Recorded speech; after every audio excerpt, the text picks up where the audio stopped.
বছরের আগের সেই সোনালী যুগ আমরা কি পেতে চাই না? রাস্তা করব, ঘাট করব, এই করব, সেই করব, এই মিথ্যা প্রতিশ্রুতি আমি দিতে চাই না। রাস্তা করব মানে আবার কি? সরকার টাকা দিবে, রাস্তা আমার করতেই হবে। আমি কি আমার বাপের টাকা দিয়ে রাস্তা করব নাকি? আমি কি আমার দাদার টাকা দিয়ে স্কুল করব?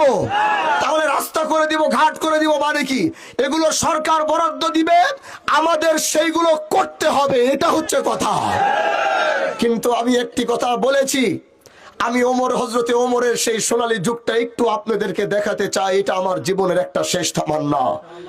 বিশ্বাস করেন ভাই, বিগত দিনে রাজনীতি আসি নাই, কিন্তু এই দেশের যত রাজনীতিবিদদের সাথে কথা বলেছিলাম, সবাইকে বলেছিলাম ভাই আপনাদের তো ক্ষমতা আছে, রাজনীতির ময়দানে এক একজন এমপি মন্ত্রী হয়ে বসে আছেন, পারলে একটি কাজ করেন, 4 খণ্ডে হযরতে ওমর বিন খাত্তাবের ইতিহাসের বইগুলো কিনে পারলে একটু পড়েন, ওমরের ইতিহাসগুলো পড়ে একটু রাষ্ট্রটা কিছুটা চালানোর চেষ্টা করেন। কিন্তু আজ পর্যন্ত দেখি নাই।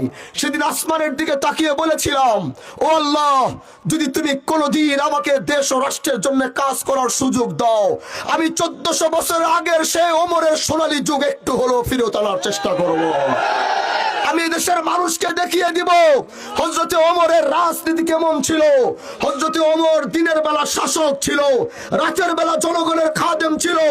মুখ ঢেকে ওমর রাতের বেলা মানুষের জন্য খাবার নিয়েছে, মানুষের সমস্যা সমাধান করেছে। 1400 বছরের আগের সেই সোনালী যুগ আমরা কি পেতে চাই না?